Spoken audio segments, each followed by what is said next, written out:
In a significant shift in U.S. China trade dynamics, President Donald Trump has announced a new tariff structure for small packages arriving in the United States from China, a move that could reshape the landscape for e-commerce and global trade. Starting May 14, shipments valued at less than $800 will attract a 54% tariff, a substantial decrease from the previous 120% tariff which was introduced earlier this month. This adjustment, part of a broader truce in trade tensions between the two countries, reflects the evolving economic relationship and the pressures exerted by domestic businesses and consumers. The decision to revise the tariff rates follows a turbulent period marked by escalating trade disputes and retaliatory measures. The de minimis exemption, a loophole that previously allowed many low-cost goods from China to enter the U.S. duty-free, had fostered a surge in imports. With nearly 4 million packages arriving daily without customs checks. This influx, which benefited companies like Shein and Temu, had drawn ire from American retailers who claimed it distorted competition. During a recent executive order, Trump cited national security concerns linking the loophole to illegal drug imports, including fentanyl. The loophole had created a pathway for harmful substances to enter the United States, he stated, underscoring the administration's focus on tightening trade regulations to protect domestic industries and public health. The revised tariff structure offers carriers a choice between the new 54% rate or a flat fee of $100 per package, which could affect pricing strategies for online retailers. For instance, a $10 item could incur a minimal tax under the new tariff regime, while bulk shipments might favor the flat fee. This flexibility aims to stimulate purchasing while still generating revenue for the government. The immediate economic impacts of these changes are already evident in China's manufacturing hubs. In Guangzhou, factory owners are experiencing a decline in orders as U.S. consumers adjust to the new pricing.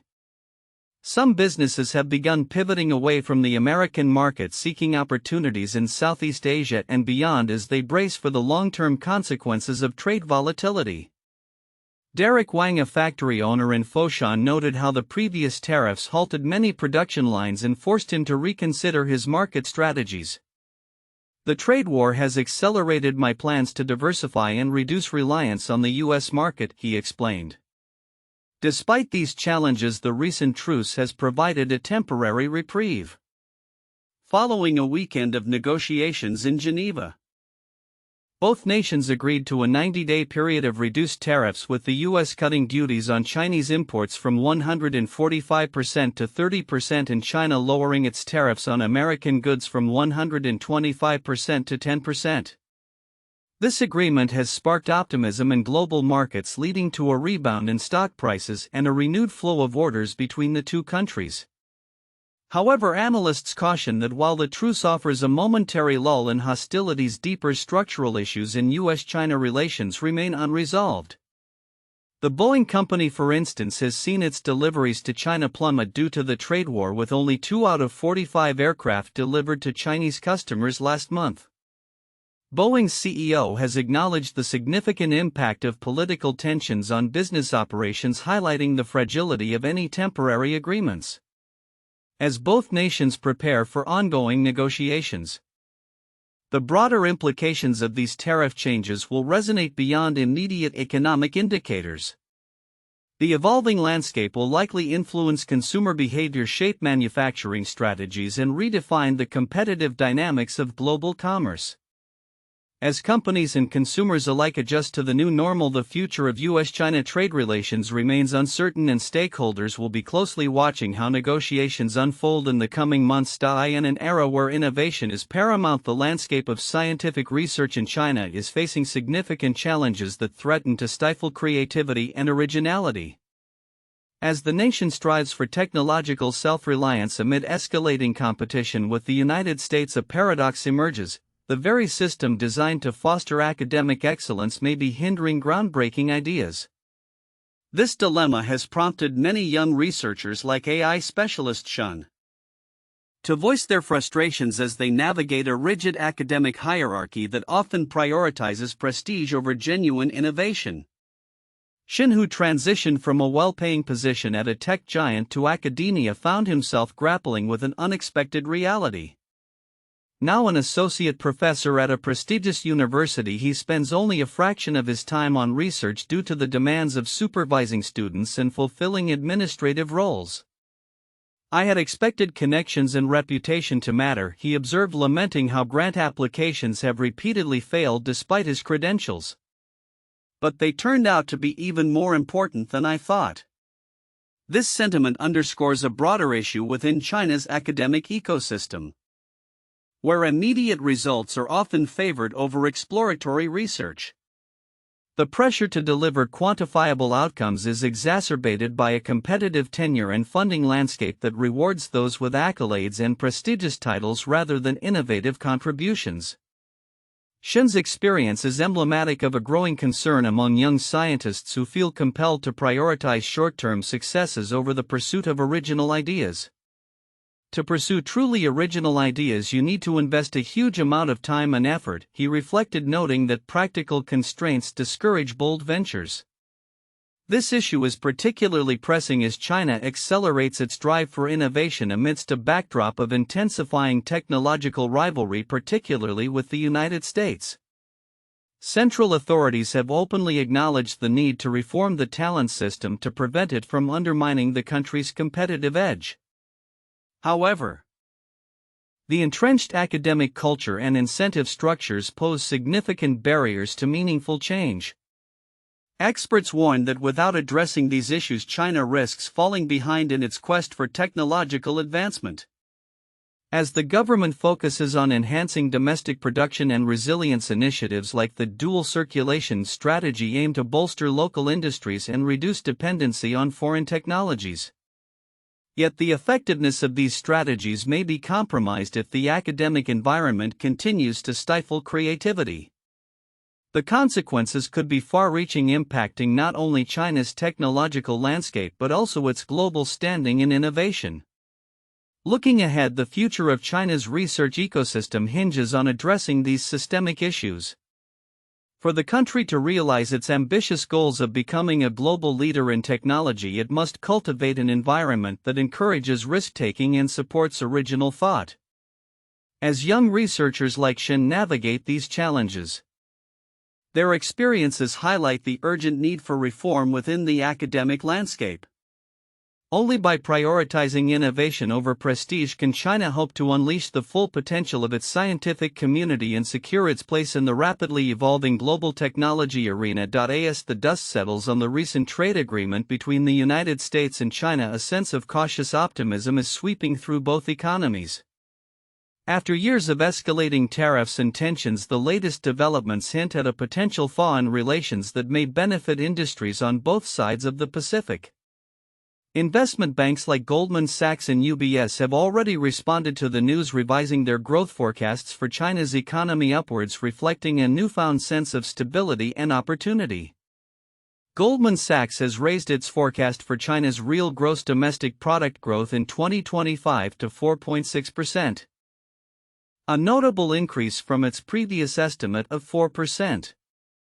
This optimistic revision comes as the Wall Street Investment Bank also adjusted its U.S. growth forecast, predicting a rise to 1% and reducing the likelihood of a recession within the next year. UBS has similarly upgraded its projections for China, anticipating growth rates between 3.7% and 4%, contingent on the final form of U.S. tariffs and Beijing's policy responses. The trade truce, which emerged after intense negotiations in Switzerland, signals a potential end to the damaging tit-for-tat tariff exchanges that have characterized U.S. China relations. Despite the agreement, tariffs remain in place. U.S. tariffs on Chinese goods stand at a minimum of 30%, while China has reduced its tariffs on American imports to 10%.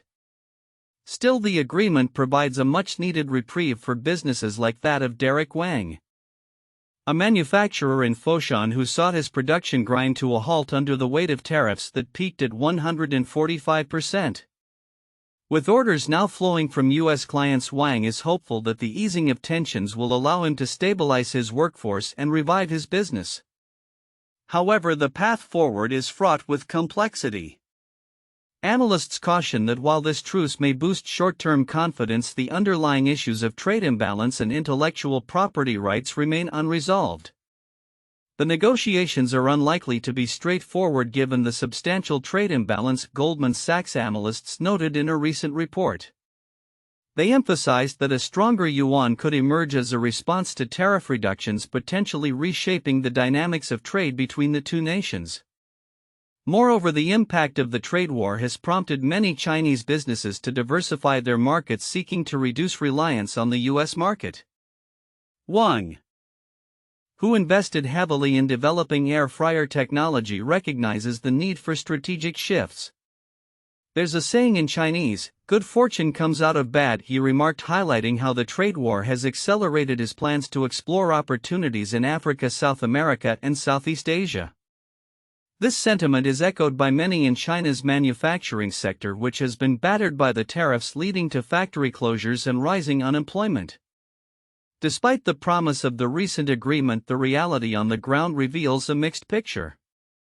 In regions like Guangdong, where many factories are concentrated, some businesses remain hesitant. The sense of urgency to adapt is palpable, with reports of hiring freezes and production slowdowns still affecting many workers. The trade war has not only impacted companies' bottom lines but has also reshaped consumer behavior. As individuals become more cautious with their spending amid economic uncertainty. As both nations prepare for further negotiations, the stakes are high. Former President Donald Trump has suggested a possible dialogue with Chinese President Xi Jinping, emphasizing the need to maintain economic ties. However, the complexities of their relationship cannot be overlooked. The recent truce may serve as a temporary balm, but without addressing the foundational issues that led to the trade war, the prospect of long-term peace remains uncertain. In conclusion, while the recent developments offer a glimmer of hope for economic recovery and growth in China and the U.S., the challenges ahead are formidable. Business leaders and policymakers will need to navigate a landscape marked by shifting alliances and economic realities.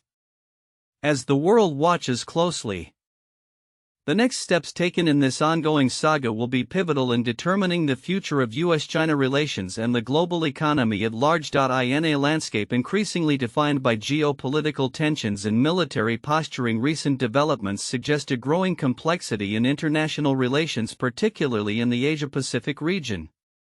As the United States strengthens its military presence through initiatives such as the deployment of the Typhoon missile system in the Philippines, China has responded with a series of strategic communications and policy adjustments that reflect its concerns about regional security and foreign influence. On May 14, 2025, the U.S. Immigration and Customs Enforcement (ICE) agency announced the removal of a Chinese national who had been convicted of photographing military installations. This action underscores the heightened scrutiny surrounding espionage and national security, particularly as countries grapple with the implications of military and technological advancements. The individual's conviction not only serves as a reminder of the potential risks associated with foreign nationals operating within U.S. borders, but also highlights the ongoing tensions between the U.S. and China regarding intelligence and military capabilities. Simultaneously, China released its first national security white paper titled China's National Security in the New Era, which outlines its security challenges amid what it describes as intensifying geopolitics in the Asia-Pacific. The document points to the U.S. deployment of military resources such as the Typhoon missile system as a significant factor exacerbating regional tensions.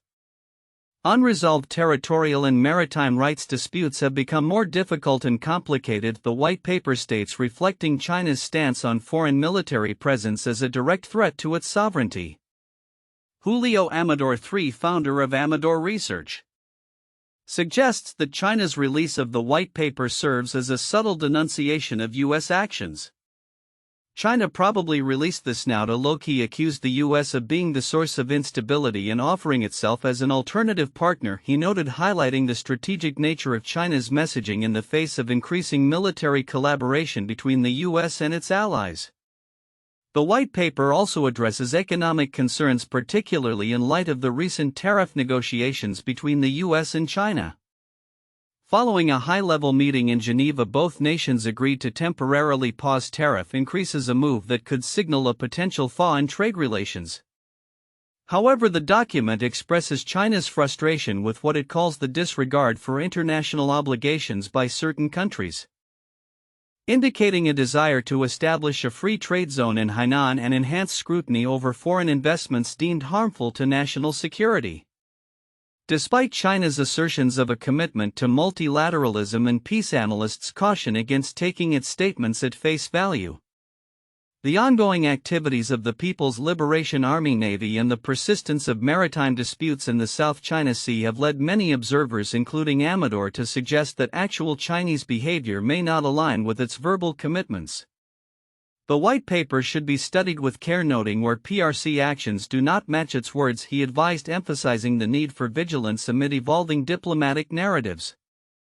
As regional dynamics shift and military capabilities are tested, the interplay between U.S. and Chinese strategies will remain a focal point for analysts and policymakers alike. The developments surrounding the Typhoon missile system and China's national security posture signal that the stakes are high, with the potential for both cooperation and conflict looming on the horizon. As nations navigate these complex waters, the future of security in the Asia-Pacific will likely hinge on both strategic calculations and the ability to engage in meaningful dialogue. In an era defined by complex geopolitical tensions and shifting economic landscapes, the relationships between major world powers are increasingly scrutinized. Recent developments in U.S. China trade dynamics, particularly as articulated by Dr. Elizabeth Ingleson, historian and assistant professor at the London School of Economics, shed light on how these two nations have navigated their interdependence since the 1970s. During a thought-provoking talk on her book, Made in China, When U.S.-China Interests Converged to Transform Global Trade, Ingleson highlighted the profound transformation in trade relations that prioritized outsourced manufacturing over traditional exports, fundamentally reshaping the global economy. Dr. Ingleson's lecture, held on September 24, 2025 and co-hosted by the Edward R. Murrow Center for Global Diplomacy and the Institute for Business in the Global Context, illustrated how U.S. diplomats redefined the concept of trade, shifting the focus from China as merely a market of 400 million customers to its vast workforce of 800 million. This shift, she argued, was often at the expense of American labor, leading to a deep economic impact that continues to resonate in contemporary trade practices. As the U.S. faces ongoing challenges related to its trade policies, China's ambitions extend beyond its borders. A recent forum with the Community of Latin American and Caribbean States (CELAC) in Beijing highlights China's aspirations for what it describes as a golden decade of relations with Latin American nations. Following the forum, Chinese Foreign Ministry spokesman Lin Jian expressed optimism about strengthening ties, emphasizing cooperation in various sectors and advocating for a more democratic international system. This strategic alignment comes amid escalating U.S.-China competition for influence in the region, particularly in the context of economic sanctions and tariffs imposed by the Trump administration. Chinese President Xi Jinping and Brazilian President Luiz Inácio Lula da Silva further solidified this sentiment during Lula's recent visit to Beijing. The two leaders signed 36 commercial agreements aimed at enhancing cooperation in critical sectors such as energy, technology, and agribusiness. With Brazil's exports to China exceeding $188 billion in 2024. Lula underscored the necessity of Brazil and China's relationship in the face of global instability and unilateralism, reiterating that trade wars have no winners. Meanwhile, amidst the backdrop of trade tensions, a fascinating trend has emerged. Chinese manufacturers have begun leveraging platforms like TikTok to engage directly with American consumers. These social media initiatives aim to circumvent traditional trade channels impacted by tariffs, allowing Chinese factories to promote their capabilities in goods in a bid to foster a more personal connection with potential buyers. As tariffs have strained relations, videos highlighting factory production and direct-to-consumer sales have proliferated, showcasing an innovative response to the challenges posed by U.S. trade policies. This unique intersection of diplomacy and digital engagement reveals a nuanced landscape where economic policies and cultural perceptions are being reshaped. According to a recent Harvard Youth poll, a significant portion of young Americans are grappling with economic insecurities, which has led to a shift in their views on China. Increasingly, younger generations see less of an adversarial relationship and more of a complex dialogue, fostering a potential for greater understanding between the peoples of both nations. As these developments unfold, they signal a pivotal moment in international relations marked by a blend of cooperation and competition. The future of U.S. China relations will likely hinge not only on high-level diplomatic negotiations but also on grassroots interactions fostered through social media and direct engagement. As the global landscape continues to evolve, the implications of these relationships will undoubtedly shape the economic and political realities of both countries as well as their impact on the broader world stage.